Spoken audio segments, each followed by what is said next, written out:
Welcome to Wrestling in 60. This week's show features the best matches from the Big Ten Championships. We begin with our pick at number 7. Mesenbrink has beaten Caliendo 7 times in his career, 7-0. Most recently in mid-January, 11-2. And Mitchell Mesenbrink, Jim, it is always off the whistle. It never takes long for him to get to his offense. Once he gets there, he's an excellent finisher, and kind of rolled him around there a little bit, got the quick takedown on the finish. So nice escape by Caliendo. Well, you got to come out here ready when you wrestle Mesenbrink, because it's just total offensive juggernaut. 8 tech falls, 8 falls on the season. He's won 48 straight. He's 73-1 in his career. His only loss was to David Carr of Iowa State, 9-8 in that NCAA final in 2024. He beat Caliendo to claim both the Big Ten and national crown last March. Keep working here, man. And he's been magnificent. Mitchell Mesenbrink. Center neutral. Just as good as it gets when he takes those shots. When he has his head stuffed down somebody, between their legs and all, he does a great job of finishing. So as he has that knowledge, he just takes more shots because he knows when he gets there, see his head's not in great position, backs right out, and he'll re-attack. I mean, only seconds later, he'll be on a shot. Yeah, it's hard to prepare for his intensity and pace. I was actually working out on the treadmill the other day, thinking through the lineup, and I said I couldn't train hard enough on the treadmill to be prepared for Mitchell Mesenbrink. It's just incredible. From Heartland, Wisconsin, Arrowhead High School. Had that phenomenal Big Ten final against Dean Hamady in 2024 when he came back to beat the Badger 13-11. That garnered him Big Ten Freshman of the Year honors. That was one of my favorite Big Ten finals in recent years. He's up 3-1, 1:15 first period. It was a shot by Mesenbrink. Good recovery there by the Nittany Lion. Caliendo heavy on the head of Mesenbrink. Yeah, short of the first takedown. I think Caliendo's kind of getting a measurement on those shots of Mesenbrink. Caliendo from Geneva, Illinois, was the first state champion at Batavia High School. Began his college career at North Dakota State, was an All-American for the Bison. As Mesenbrink right off the whistle, going to score his second takedown at 6-1. Yeah, to Jim's point there, he gets in on the leg, and a lot depends on what his opponent does to react. He just then gets himself in the wrestling position.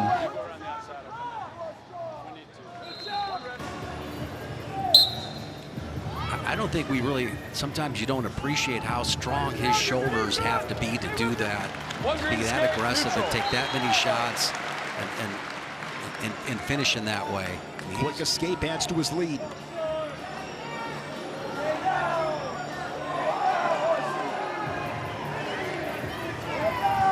In these championships, Mesenbrink and Josh Bauer, 100% bonus weight. Look at that shot. Incredible. Controlling wrist, another breakdown there. He's got Caliendo flat. Yeah, uses the entire body there, stretches him out. See the elbows out there, and then he's working to elevate that back leg into the head lever. Head lever, Tim, he's from Wisconsin, and in Wisconsin, we call it a coffee grinder. Yes, you do. Coffee grinder from Mesenbrink. Yeah. Tight waist for Mesenbrink. He's got Caliendo flat. Caliendo doing all he can to work up and build the base. Now, when Caliendo trying to build his base, trying to bring his right elbow back to his knee, well, he'll push that tricep basically forward here, keep busting the legs of the table as we talk about. Has that near ankle scooped up. Shayne just busted my legs on it. I'm sensitive on that one.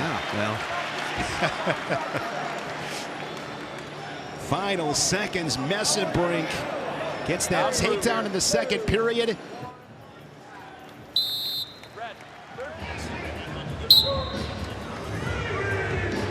One red escape, neutral. Caliendo with an escape. Now Caliendo on a single leg. Hawkeye with his head to the outside. Mesenbrink trying to feed him some hips. He was a fantastic high school wrestling coach. Now he works with Ben Askren Wrestling Academies in Wisconsin, and they've really changed the game in the Badger State. Watch these feet in the backside for me. Mesenbrink from Wisconsin, the Solis from Wisconsin as well, Colin Connor. 60 seconds remaining in this third period.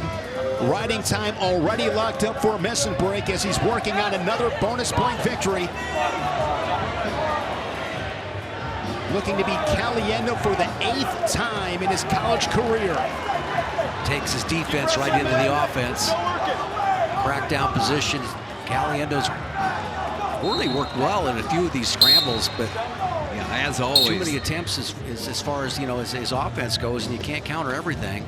And as always, the fight's always been there for Caliendo, and he continued to fight here. But Mitchell Mesenbrink, the most skilled, he's got the biggest gas tank. There's no brakes, it's all gas. A lot of pressure for Mitchell Mesenbrink.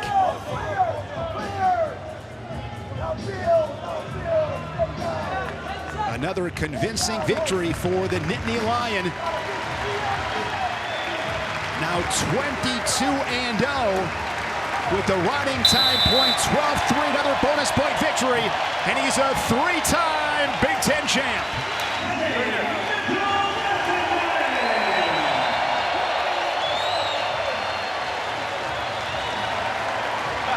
Mesenbrink blows a kiss to the crowd.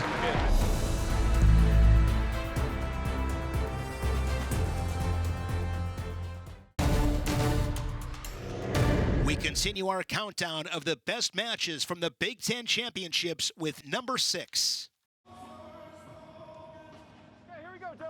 McAnally receiving a medical forfeit in the semis. You talk about a pair of alpha dogs. Here we go, Jim. Yeah, look at this. A straight-on shot there by Rocco Welsh. But a lot of these guys, or these two guys, have a lot in common here. Used to wrestling close physical matches. This will be one of those. It'll be difficult for each wrestler to get to the legs and finish. They may have to grind each other down a little bit. Heavy collar ties, underhooks, pushing off the mat. This type of stuff where you're circling back in to wear each other down to make a difference. They're both got great they look for openings all the time to shoot, but I'd call Rocco Welsh a little bit more of a controlled brawler. Neither of them have fear. McAnally in the Big Ten final.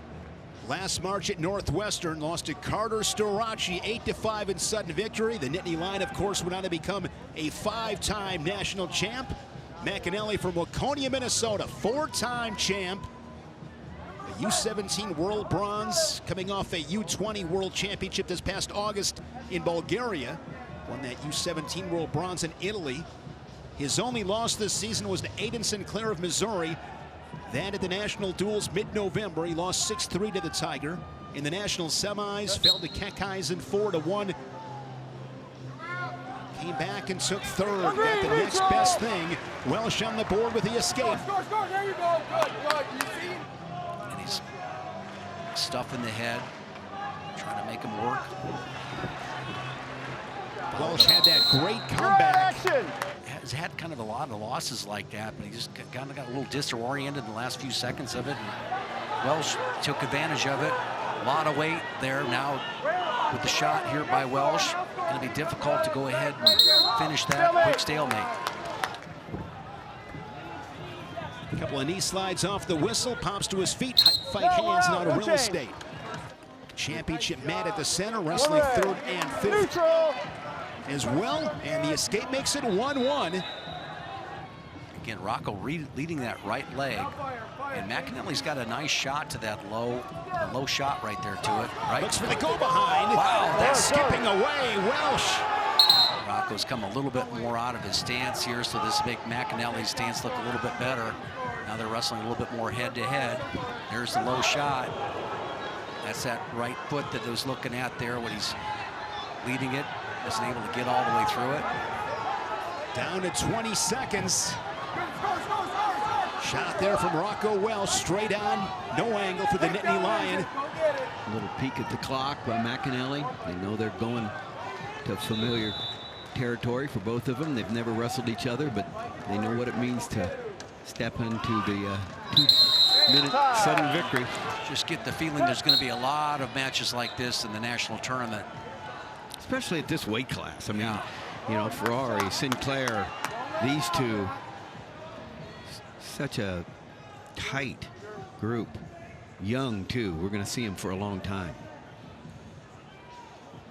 This match has been wrestled on the feet.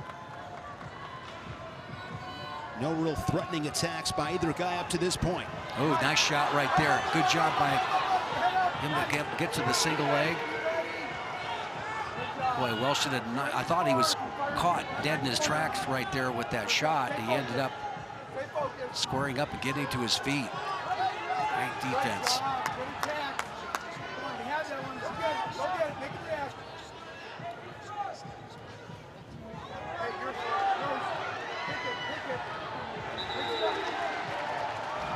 Another shot by McAnally right there. Halfway through this sudden victory, McAnally circles back in.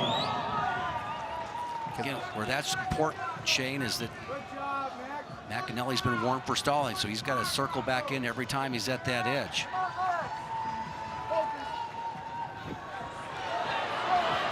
There's a nice shot by Welsh and good defense by McAnally. Came down with the anchor, as the hips as an anchor. Down to 25 seconds in this sudden victory.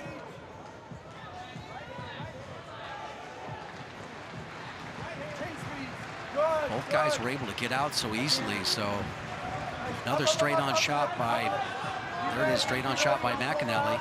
Right into the chest of Rocco Welsh.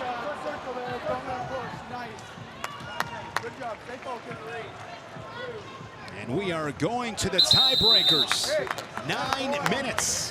Not enough time to decide this final.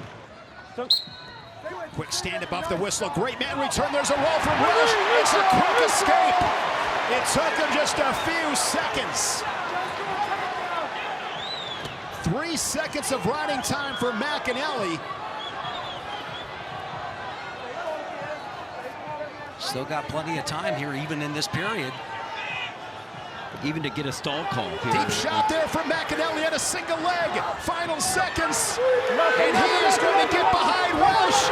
Plants him into the Resolites for 3.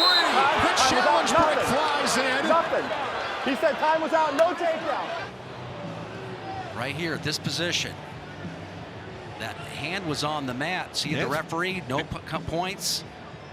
And then he waits. 1001, you know, obviously we're in slow motion. So eventually awards the 3, but obviously the time was out. The call on the mat is upheld, no takedown. Not confident. We get out in less than 3 seconds. Exactly. This is the right call, gives him his best chance. And he's got to feel better than he did before. Quick flurry from McAnally. Here's McAnally. 25 seconds, a single leg. Welsh picks an ankle and skips away. McAnally keeping that pressure. Down to 10 seconds. There's a stall call on Welsh. And Rocco Welsh remains undefeated. He's got his first Big Ten title.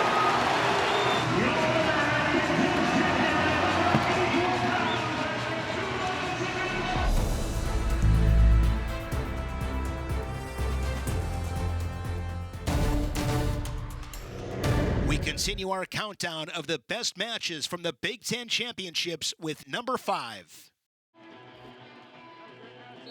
Brock Hardy in a Big Ten Finals rematch of a year ago. Beat Vance Vombar of Minnesota. Jesse Mendez coming into some red-hot chili peppers. It has been quite the season for Jesse Mendez. Well, Jesse Mendez is the standard right now. He's the best wrestler in America, and he's been relentless. Center it. Majored Hardy earlier, and Hardy's had success against Mendez, beating him last year in the semis of the Big Ten and going out 5-0 in the NCAA championships last year. And then when he did that, he was able to get to Mendez's leg, but it's a different story this year for Jesse Mendez.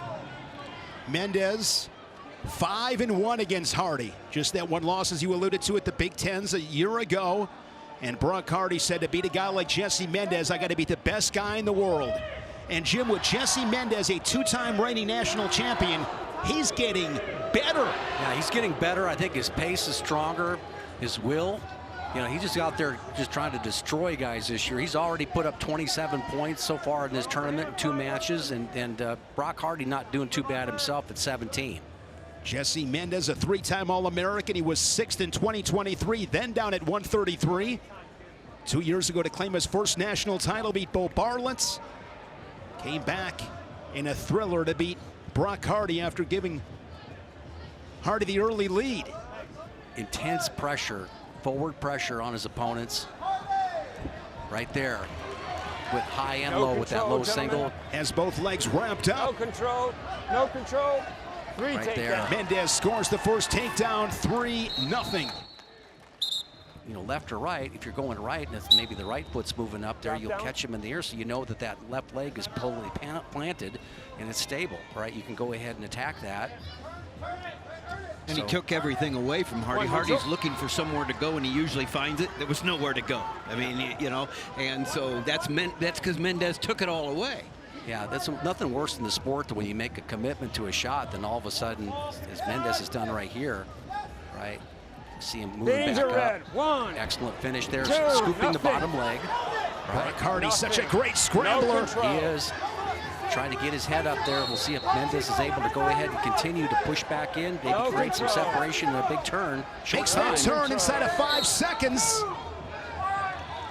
3-1 after the first period. And talk about a crowd, and for the moment, Jesse Mendez loves the lights. And Hardy just loves the sport. There's nothing big about this Still moment red. for either of these guys. Well, I think Hardy's going to be an excellent coach someday. Drop He's down got all 1, the tricks. 2, You know, he's the old guy at 3, the Y. 4. Walk in there. Drop down 1. Out of bounds. These two meeting for the 3rd time this season. It was 4-1 Mendez at the national duels in mid-November. And then on January 25th, a 14-3 major for Mendez as he was able to open things up. But Brock Hardy, so tricky. There's a sit by Mendez. Hardy looking to chase hips and stay behind. And Mendez was Still able to red. catch the leg Still and come red. out facing, Still going to red. get, I think, 1 at Still least red. here. Hardy remains in control. They can hit back into him and put him back on the mat, take him to his back. And there's the escape for Mendez as the Buckeye adds to his lead, now 4-1.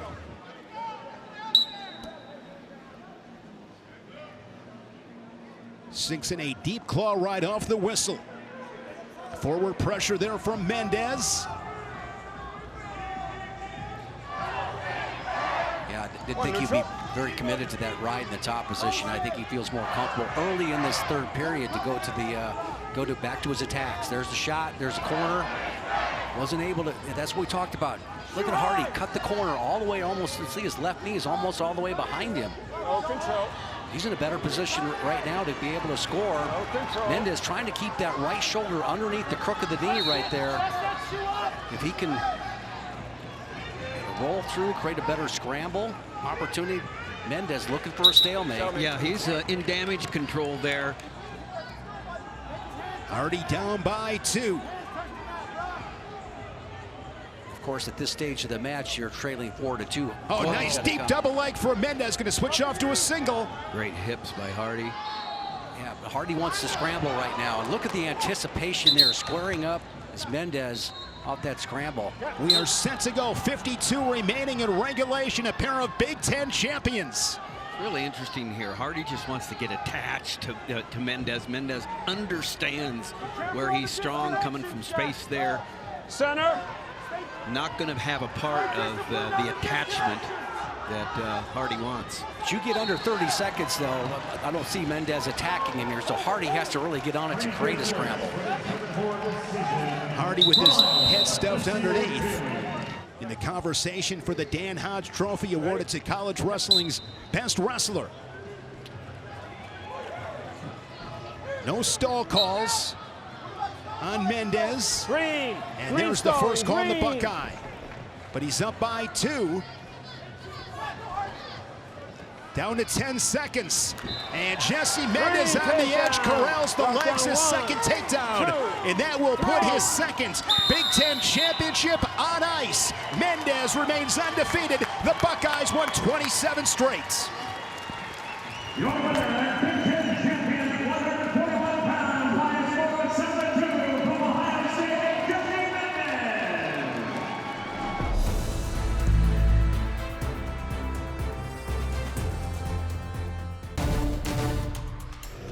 We continue our countdown of the best matches from the Big Ten championships with number 4. Ferrari's only losses this season to Nick Feldman, but as I mentioned, he beat the Buckeye in last night's semifinals. Godali from Warren, Michigan, back in his home state after he spent 6 years in Bowie's Creek, North Carolina at Campbell. Was a 4-time national qualifier, was an All-American in 2024, placing 8th. And A.J. Ferrari began his career in 2021 as a national champ at Oklahoma State down at 197. Won the Big 12s last year at Cal State Bakersfield. Won the Pac-12s and now looking for his 3rd conference title. It'd be his 1st in the Big Ten. So both these guys, TJ, pretty well traveled.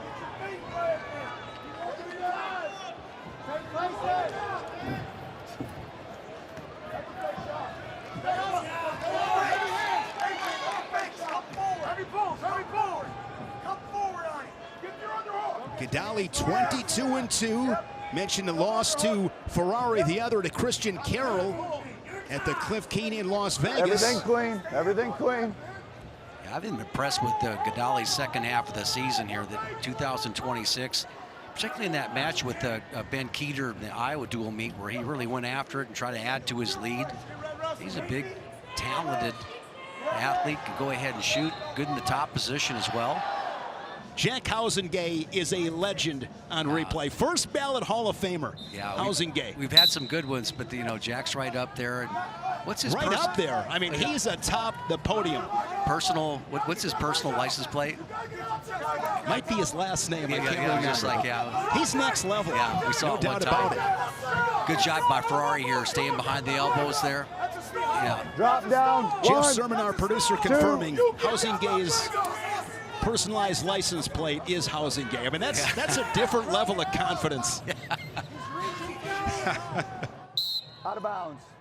I mean, A.J. Ferrari on top is just Speaking of confidence, great wrestling IQ, very mat savvy, good mat awareness, knows the situation. This is what he does. Good follow, the crab ride for the big guy. It's a little shoulder roll situation. And Kevin Jackson's going to throw out the brick right there. perhaps locked hands. Locked hands, potential locked hands call forthcoming. Now right here were the hands together, but you know what? His knee was off the mat, so I don't think that's going to amount to anything. After independent video review, there is no locked hands. Or ride out the whole period if you can. With that extra rest there, Godali comes out pretty explosive.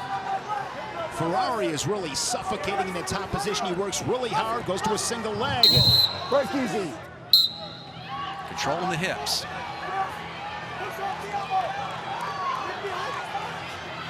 Thigh pry as Godali works to his feet. There's a trip by Ferrari. The riding time at 1:10 in the favor of the Cornhusker. 50 to go in this second period. See how he pushed forward there and cleared out that left leg real easily there, and then Godali kind of landed out of balance. This will be interesting as we go into the next period because Godali good on top as well. Locks in on the leg one more time. You got to have a good grip there. But he's building his riding time here. And there's a stall call on Ferrari. He'll take it as he flattens him out there. Really nice job of following Red, up. you've been warned. Red, you've been You want to warned. grab those inside wrists too. Those elbows are out. You grab the inside wrist. That's going to be something else that buys you a little time.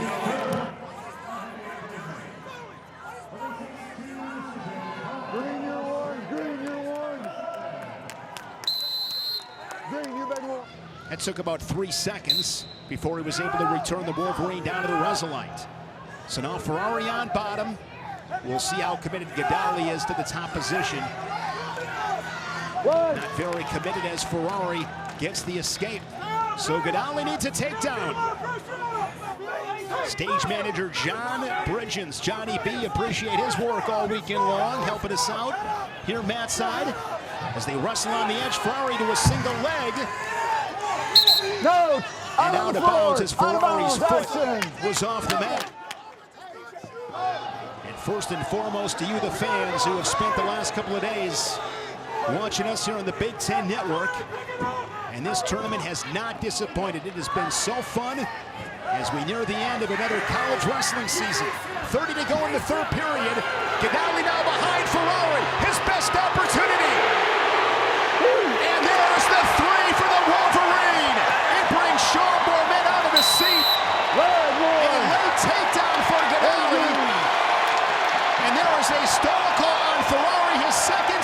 Another tally on the board for the Wolverine. It is 4-1, and this match has turned on a dime. Ferrari has the riding time locked up, so it's essentially a 4-2 score. Because that injury time taken by Ferrari, Gadali will have choice. The Wolverine will go on bottom.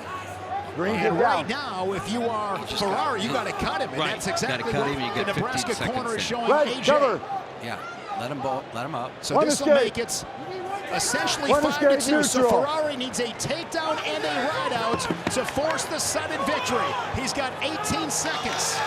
Ferrari, hands on his knees, the slow walk back to the center, and here we go, down the stretch at 285.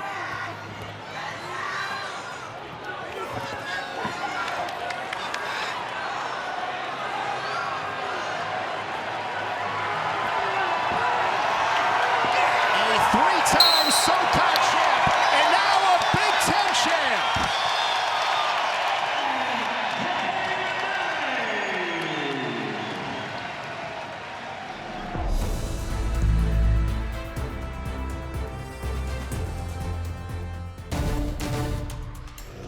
We continue our countdown of the best matches from the Big Ten Championships with number 3. Here we go, Chapter 2, at least in college, in folk style, Blaze and Davino.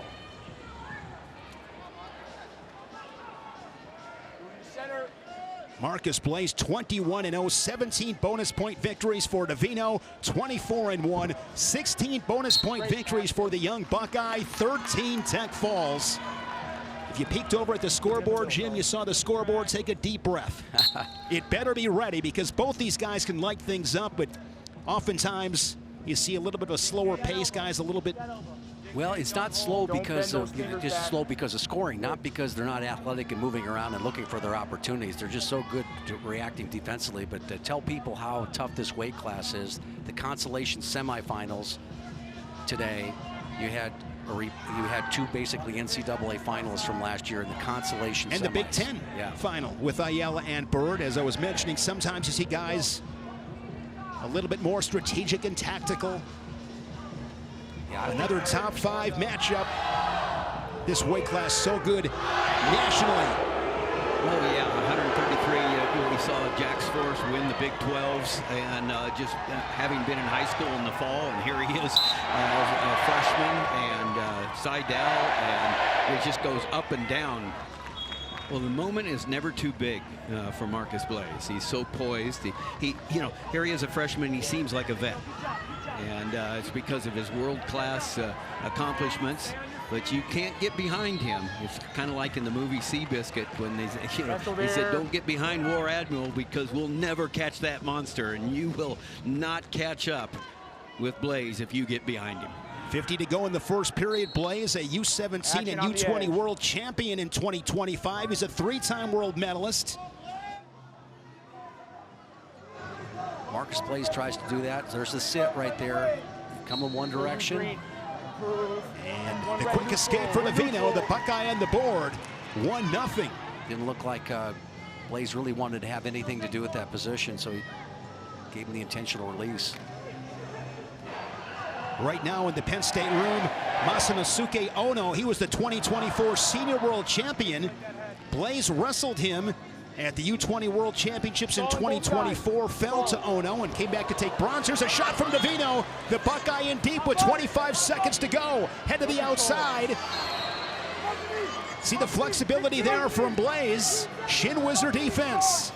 Great defense here. Looked like Blaze was really in a bad position right now. Now he's getting a little bit of advantage with that shin whizzer.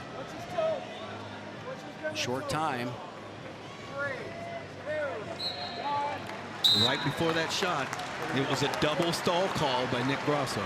Part of a great weight class in the Big Ten with Mitchell Mesenbrink and Mikey Caliendo. We'll see them in the 165-pound final. 1-3 neutral. Joey was undefeated coming into the Big Ten championships. Those brothers have been magnificent on the Big Ten Resolite. The escape makes it 1-1. Work through that. Work through that.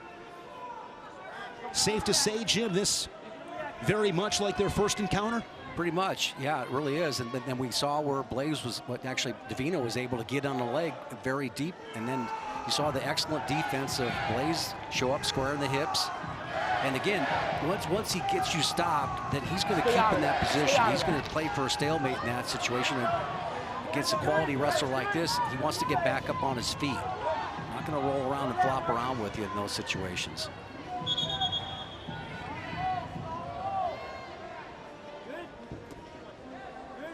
.60 seconds remaining.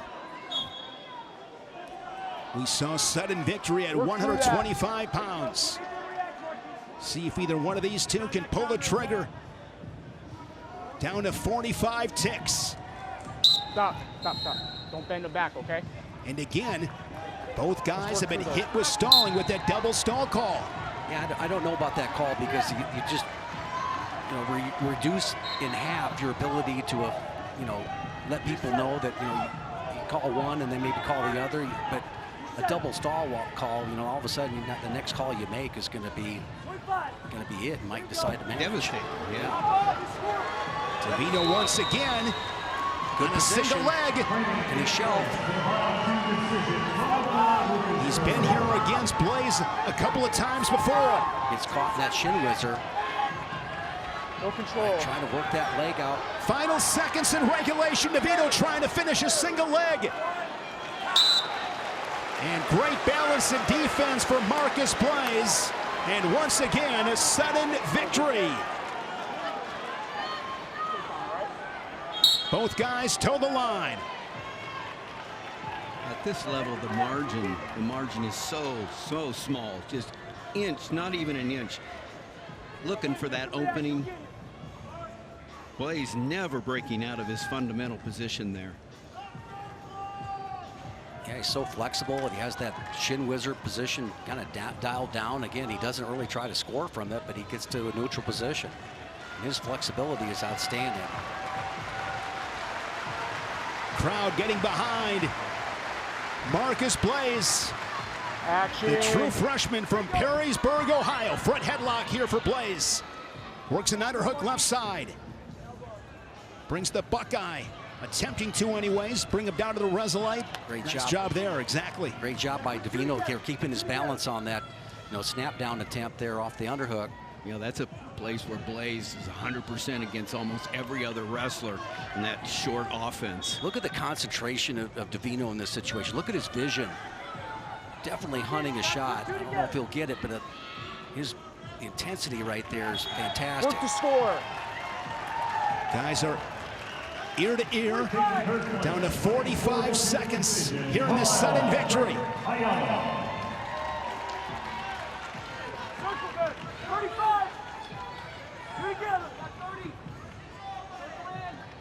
Blaze, butt to the center. Level change there from the Buckeye Davino. Inside of 30 seconds. Tension here in this 133-pound final. One more time, Blaze trying to go ahead, stuff that head down, try to get him to go ahead, get down to his knees. Amazing, Davino able to come back up to his feet. Ankle pick attempt by Blaze. Davino has matched every bit of the hand fighting that Blaze has been putting on him. Yeah, no question about it. Really, that was the first attempt to get to a leg, I recall. Quick stand up off the whistle. Nice job by Davino getting his hands locked. Needs good mat return. He's able to get it now into a spiral ride, just sagging on that near leg. Now he's got a bear hug locked up right there. Good chance for a mat return again. Davino been able to ride the Ninny line for 16 seconds.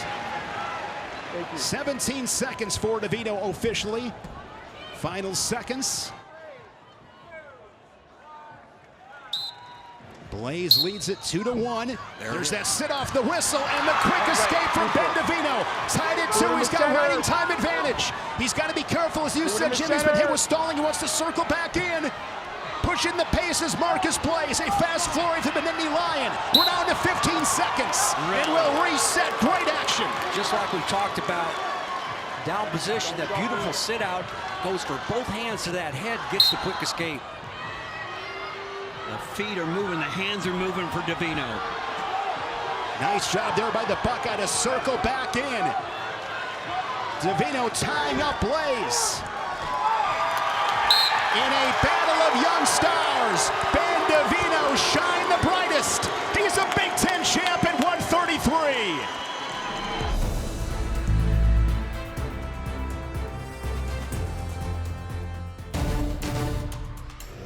We continue our countdown of the best matches from the Big Ten Championships with number 2. Good luck. Ethan Stiles with a hard-fought win over the Badger Joe Zargo 4-3. And here we go at 149 pounds. And Jim, I'm sure Van Ness would like a better start. Yeah, he's got off to slow starts, particularly in the semifinals where he got taken down a couple times. And of course, in the quarterfinals, Ryder Block took him down, rode him out. And he was able to get on his horse and basically pursue Block aggressively and got 2 1-point stall calls and a 2-point stall call to win the match. Van Ness, a 2-time All-American out of Somerville, New Jersey, a 2-time prep national champ at Blair Academy, comes in a perfect 20-0. Was 3rd at the Big Ten's last March at Northwestern, 4th in 2023 in Ann Arbor. And the thing we know about Van Ness is he does have the offense to come back, because yesterday, wasn't the only time. He was down 7-0 against Ethan Miller earlier in the year from Virginia Tech, came back to win. Down to Carter Young, 8-0, and came back, and Tech folded him 31-15. So he's got the offense to come back. When you know that you're a different guy, And that was an incredible effort January 24th, as you mentioned, against Carter Young. Trailed at 7-0, scored 9 takedowns en route to that 31-15 Tech fall. You go back to 2023 at the national tournaments. He trailed Ethan Miller 8-0 after 1. Got 4 takedowns in the 3rd against the Terrapin. Ultimately got the pin. Came back and took 3rd. He's been 3rd twice at the national tournaments. Just very calm. He can put points on the board quickly. And how he does put those points on the board. He bounces off his knees, back up into the guy. He doesn't really, shoot and then stop. You'll never really see him in a situation where he's take the long shot, shoelaces flat with no power. He bounces off his knees, gets right back up on his feet, explodes into his opponents. And I said this for a while, though. I think he gets as close as anybody. It's right really inside. When it's time for him to shoot, he is basically almost underneath your chin. Shot there by the Buckeye Stiles, but crunched underneath Shayne Van Ness. Stiles is deceptive in his offense. He's kind of twitchy. His fakes, he wants to create confusion. And so he's not scared to get in there, create a wrestling position, and see what happens. Now he creates that scramble. Now Van Ness looking for a little ankle pass right there. You see his right foot kicking that tricep, that right tricep, to try to free up his left foot. The referee's going to call stalemate. They are 2-0. Davino and Mendez claiming crown. Stiles in his first season in Columbus came from Oregon State. He was an All-American a year ago for the Beavers.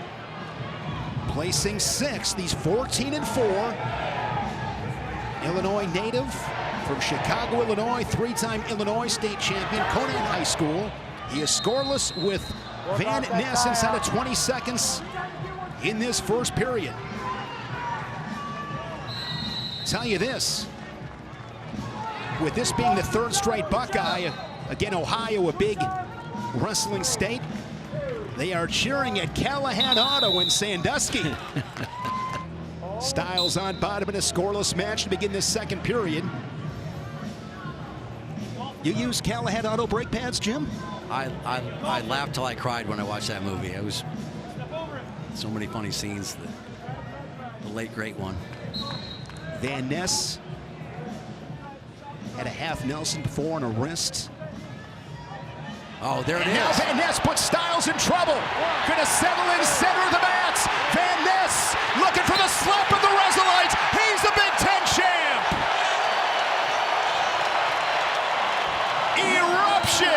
inside the Bryce Jordan Center.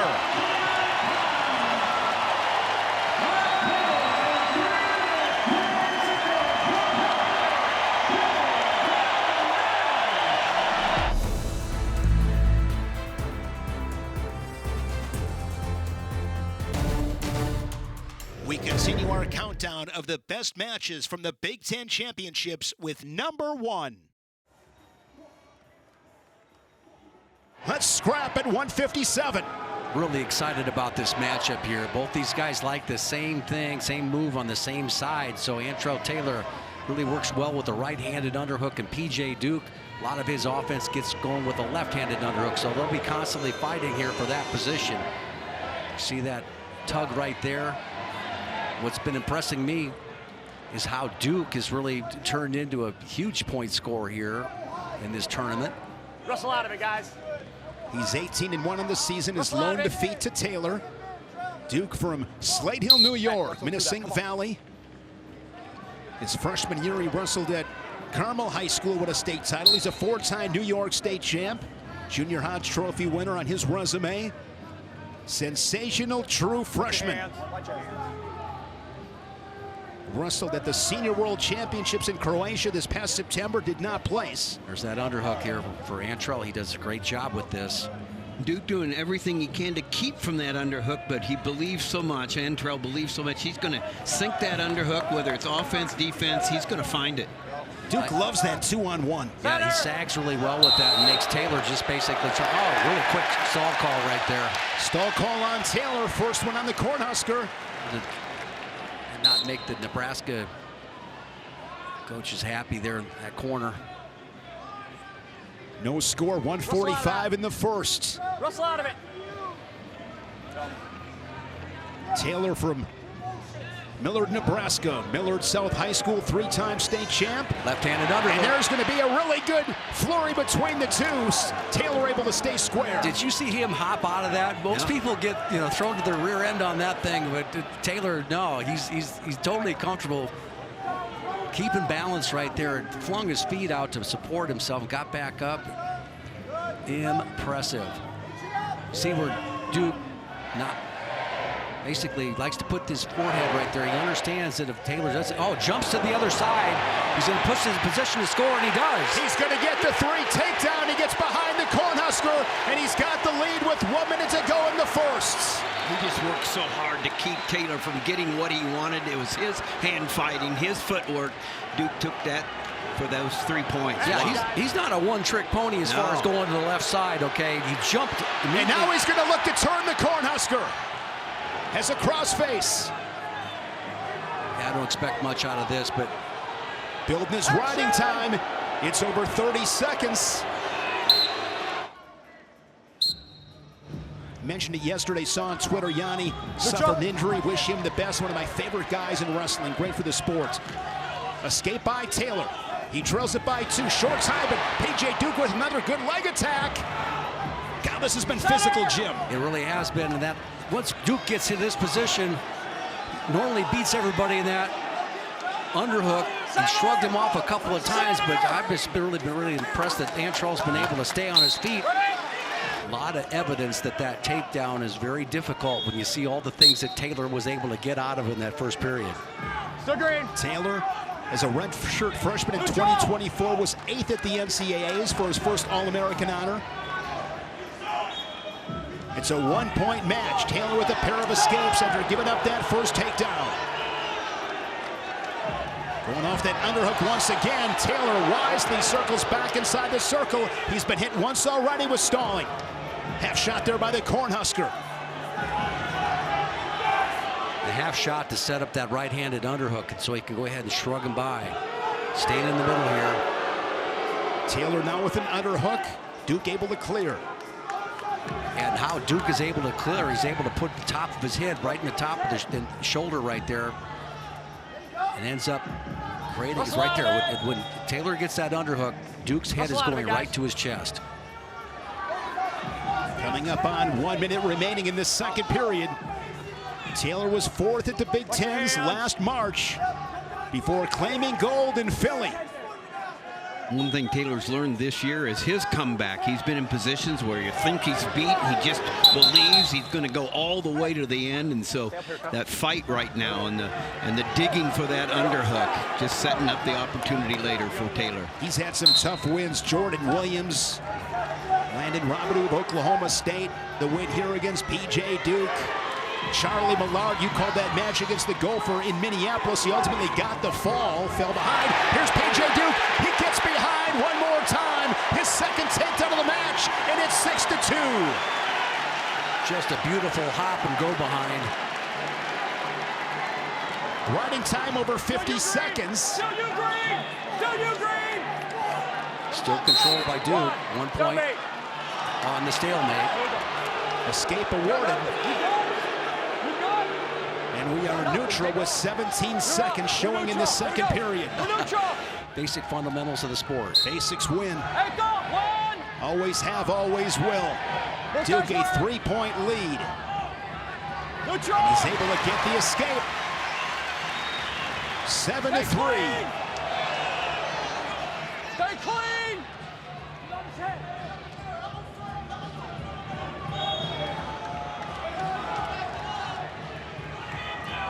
Yeah, trying to work through there, and Duke just so hard to work through that head-hands defense. Good snaps, staying in the middle. But I sense Duke is looking for bonus points right there. Left-handed underhook right into a shot. P.J. Duke has been lethal on his feet. The back trip to perfection. His third takedown. 10-3. And P.J. Duke just keeping his foot on the gas pedal. 20 against Brandon Cannon. He's got 10 against Antrell Taylor and still 60 seconds to work with. It's not just about winning a title, it's about exhausting yourself. Making a statement on this Sunday afternoon with the national tournament looming in Cleveland less than 2 weeks away.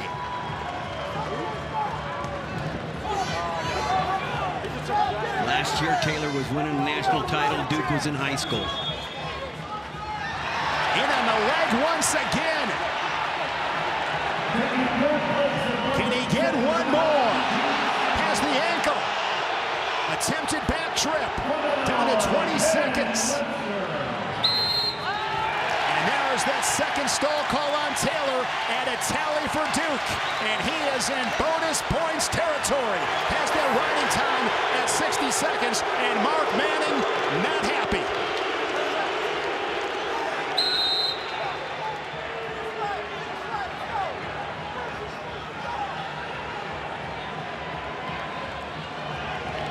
P.J. Duke will improve to 19-1. It'll be a major decision. P.J. Duke